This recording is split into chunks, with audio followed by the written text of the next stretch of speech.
In the previous two videos we worked to this point where we found the current and voltage for each resistor, and we have all these values for the total resistance of the circuit at 20 ohms. Now let's look at a few other things that this diagram can show us and a few built-in checks. Well, to begin with, if a question ever asks anything about totals, like total resistance, that's that single resistor on the right. If it asks anything, say the total current going through the circuit, that's that total current, or the current of that single resistor on the right. And if it asks for power, well, power is equal to P equals IV. So power is equal to I times V. Then we use the total current times the total voltage, which is the terminal voltage at the top, of 120 volts. So P equals IV, 6 amps, 120 volts, 720 watts. So the whole circuit is using up 720 watts. Now another way to do this is to go to my original circuit all the way on the left and find the current times the voltage of every single of the original resistors, and then just add them all up. But this is a lot quicker and a lot easier. Okay, some other things we can tell from all that work that we've done before. So this is all the work we just finished, finding out the current and the voltage used by each resistor. Now let's look at this for a couple little things. First, it's got a built-in check.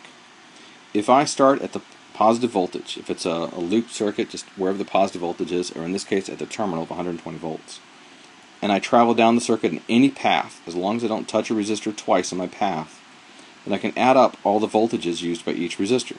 So I boxed them in red here, and you can see 30, 30, 30, 30. If I add up all these, I get 120 volts. Any single path I take, as long as I don't touch a resistor twice, from positive to negative, or from the terminal down to the ground, it should add up to that 120, that positive voltage. And I'll know that I've done the circuit right. And it doesn't matter which circuit you use on this process. For example, I'll use the one now on the far left.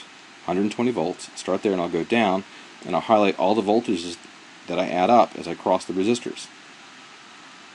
And as I go down, I've got 30 plus 13 plus 17 plus 30 plus 30. Add them all up, I get 120 volts.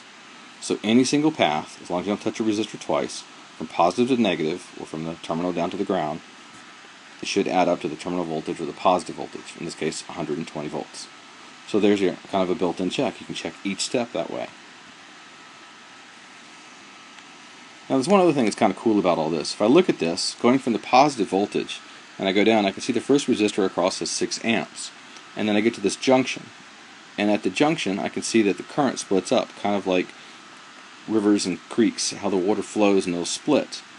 And if I look at it, I got 6 amps coming down, and it splits to the right on the 13 ohm resistor is 1 amp. And going straight down on the 6 ohm resistor, it's 5 amps. Well, 6 amps is equal to 1 plus 5 amps. And underneath this circuit, where it comes down at the bottom, they'll come back together.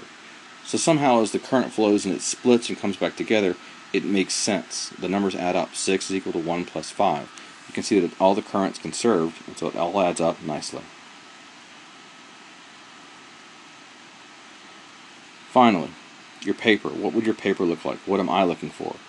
So I've got this first circuit on the left that we were given, and this is all the work, including finding the total resistance and then working backwards to find the current and the voltage. So on my sheet of paper, you can see that I've taken up the whole sheet of paper. It's a lot of space. I've drawn it nice and big. And no matter what I've done one step at a time. As I'm reducing it down to a single resistor, I'm doing one parallel combination, one series combination, one parallel, one series, each step of the way. Even though sometimes I could do two, I didn't do two. Only do one at a time. It makes following the work backwards a lot easier as a strange eyes looking at this. When I was working backwards and finding the current and voltage, I did the same thing. I did one step at a time.